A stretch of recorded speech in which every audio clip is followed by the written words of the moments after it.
Sir ये एक over thinking जो मैं अभी आपसे बात कर रही थी, तो इसका भी कोई मनोवैज्ञानिक ट्रिगर होता है क्या? और टैबलेट्स और लैपटॉप में हमारा ज़्यादातर एंगेजमेंट वहीं करती है। फ़ोन आपकी पॉकेट में होगा, हाँ, और हम ढूंढ पास पर घर में ढूंढेंगे आप। बिल्कुल बिल्कुल। फ़ोन की वजह से फ़ोन में से ब्लू लाइट निकलती है, जिसकी वजह से वो मेलेटोनिन चला जाता है। हम अकेला रहने की आदत डाल लेते हैं खुद को, तो क्या ये भी मेंटल हेल्थ का ही कोई है, हेल्थ से रिलेटेड कोई चीज़? जी, ये देखिए, क्योंकि मेरी जो मैं अब नहीं बताती, मेरी छोटी बहन है, वो मतलब उसको अच्छा लगता है कि वो अकेले रहे, ऐसा कुछ है क्या? ओके, ये कुछ मेंटल हेल्थ से रिलेटेड है?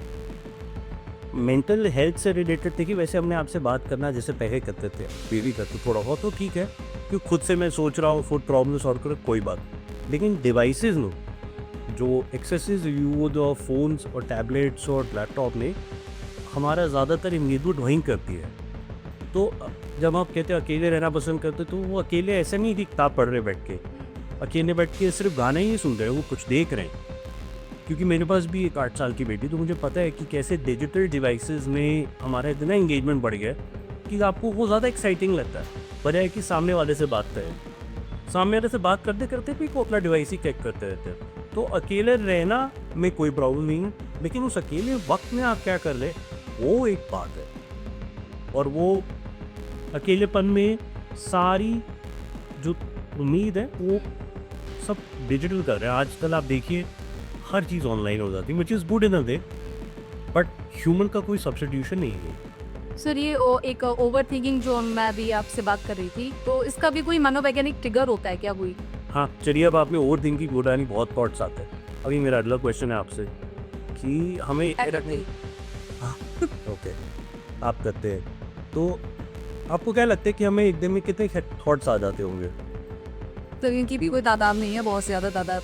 ऐसी बात बताइए, 200, 1000, 3000? हाँ, 200-3,000 तक समथिंग बहुत सारे थॉट्स आ जाते हैं, क्योंकि हम लोग भी खबरों की दुनिया में भी रहते हैं। और जी, तो कोई ना कोई खबर या कुछ ना कुछ घर का ख्याल चलता है। जी जी। तो 2020 में रिसर्च करी थी, उन्होंने कहा था कि एवरेज इंसान को, जो बहुत ज़्यादा नहीं सोचता है, लेकिन कि एवरेज इंसान को एक दिन में 6000 थॉट्स आते हैं, 6000 ख्याल आते हैं। और 6000 में से 70 to 80% तो रिपीट होते हैं, और उसमें आधे से ज़्यादा नेगेटिव ही होते हैं। जैसे कोविड आ गया तो मेरी हेल्थ का क्या होगा, मेरी फ्यूचर का क्या होगा, मेरी फैमिली का क्या होगा, आगे घर का क्या होगा, तो वो सब रिपीट होते हैं और नेगेटिव होते हैं। वो सच तो नहीं होते, लेकिन वो आपको परेशान ज़रूर करते रहते हैं। ओवर थिंकिंग जब आप बोलते हैं तो ज़्यादातर नेगेटिव थॉट्स ही होते हैं। ऐसा तो नहीं है कि मैं पॉजिटिव थिंकिंग कर रहा हूँ, भविष्य की चिंता। वही फ्यूचर में ही रहते हैं ज़्यादातर। तो इसकी वजह से आप ज़्यादातर परेशान रहते हैं, क्योंकि प्रेजेंट में माइंड आ नहीं पाता है। अगर आप प्रेजेंट में हो तो फ्यूचर का प्रॉब्लम है कि नहीं होगा। देखिए, कैसे बचा जाए सर इससे? ओवर थिंकिंग तो आजकल मेरे ख्याल से हर दूसरे इंसान की ये चिंता है। हाँ जी, देखिए, एक तो मैं यही बोलूँगा कि ओवर थिंकिंग से बचने के लिए अपना डिजिटल टाइम थोड़ा सा मैनेज करने की ज़रूरत है, कि कितना टाइम आप डिवाइस के पास रहते हैं, ये बहुत ज़रूरी है। क्योंकि कई बार क्या होता है, हमें आते ही नहीं है कि हम डिवाइस पे बैठ के देखते हैं कि नींद कैसे आए, और उसी को देखते इंसोम्निया हो गए तो नींद ही नहीं आ रही है। ठीक है, डिवाइस थोड़ा मैनेज करते हैं। दूसरा, सोशल कनेक्शन बनाना, यानी जापान में एक जगह है जिसका नाम है ओकिनावा, जहाँ पे लोगों की एवरेज एज है 95+, 105 ही जाता है आराम से, कोई बड़ी बात ही है। और उनकी खासियत ये है कि वो शाम को अड़ोस पड़ोस के लोगों से मिलते हैं, बातचीत करते हैं ऑन ए डेली बेसिस। वो उसको ब्लू जोन कहते हैं, जहाँ पे एज 95+ होती है। अगर आपको अपनी ओवर थिंकिंग को मैनेज करना है तो सोशल कनेक्शन बनाना है, डिवाइस टाइम थोड़ा कम करना है, और हर बात को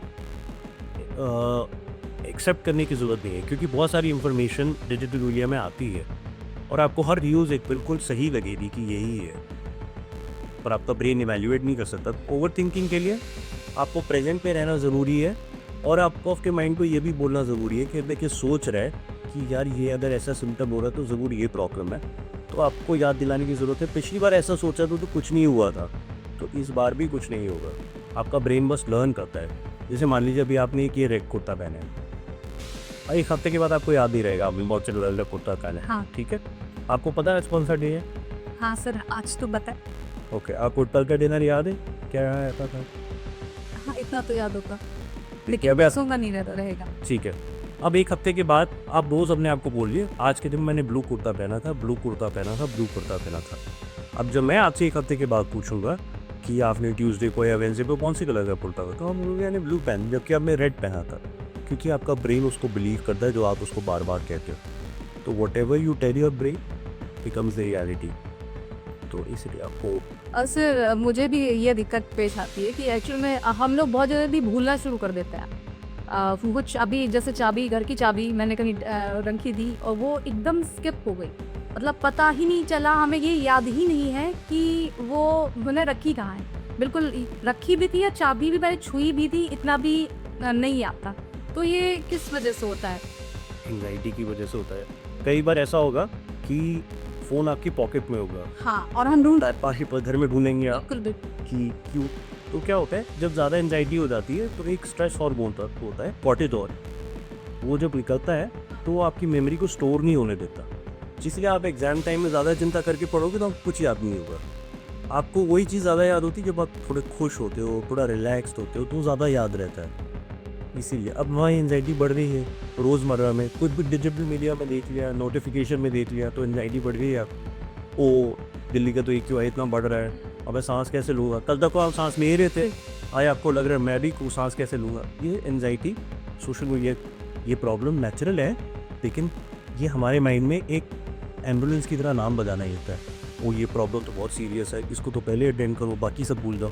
और ऐसे करके हम दिन में 25 प्रॉब्लम खड़ी कर लेते हैं जो आइडियली पहले नहीं होती थी, जो अब होती है। तो क्या इससे भी निजात का यही है कि डिजिटली थोड़ा दूरी बनाए रखी जाए? हाँ देखिए, एक तो अपने नोटिफिकेशंस कुछ कम कर दीजिए, ये बहुत इम्पॉर्टेंट है, क्योंकि जो भी फ़ोन में था उसमें घंटी बजती टन ऐसे करके, अब मैं नाम नहीं लूँगा फ़ोन। नहीं, आप साइलेंट पे रख लीजिए फ़ोन को, तब भी ये दिक्कत हो जाता है। हाँ मैं कहता हूँ आपका क्योंकि फ़ोन पे बार-बार नज़र जाती ही जाती है। हाँ वो 110 से 150 वाली बात है। वही।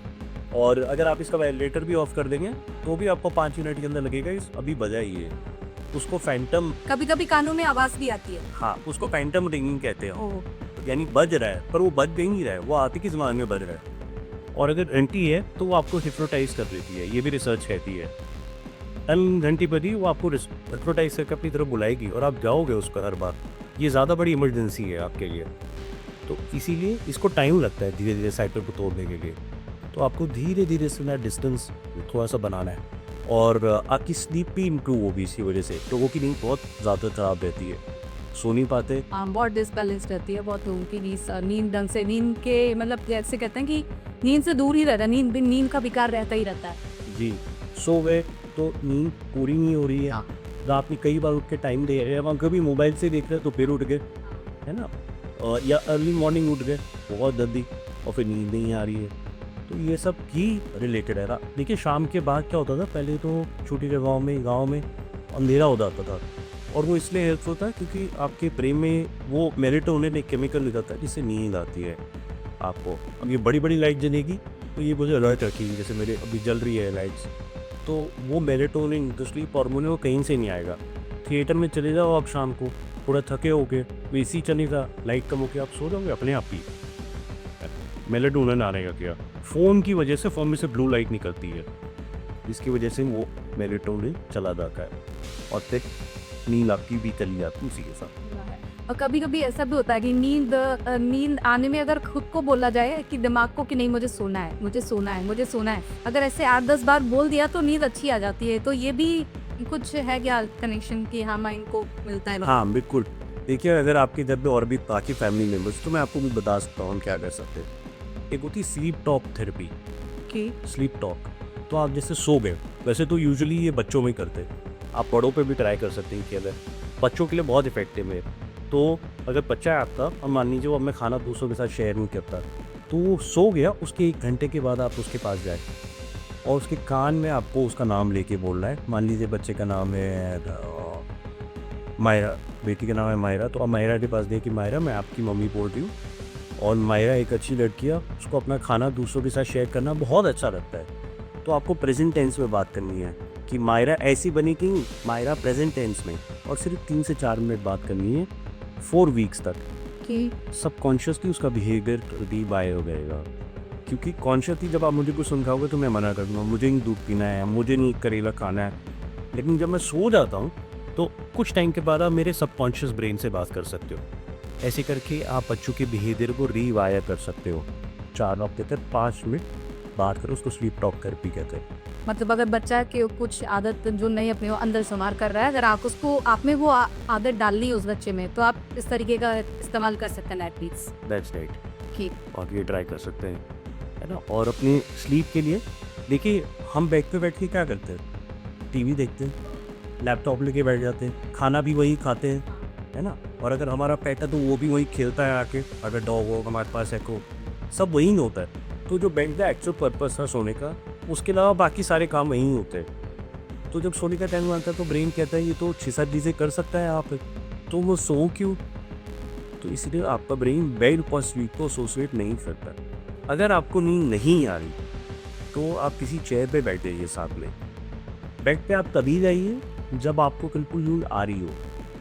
अगर आप उस बैठ के खाना भी खाएंगे, टीवी भी देखेंगे, तो बेड और स्लीप का एसोसिएशन सिर्फ टीवी के ऐड नहीं रहेगा, रियलिटी में नहीं रहेगा। आपको एकदम से नींद नहीं आएगी और बहुत एक आती भी नहीं है। हाँ, नहीं आती है, नहीं आती। बेड पे बहुत घंटे लेटे रहो और सोचते रहो, वो कहते हैं ना कि मानसिक विचारों का दबाव पड़ जाता है माइंड पर। जी, तो उसमें जैसे वो परेशान थे, तो कुछ लोगों को तो आपने डरा होगा, समझ कि आपसे जी।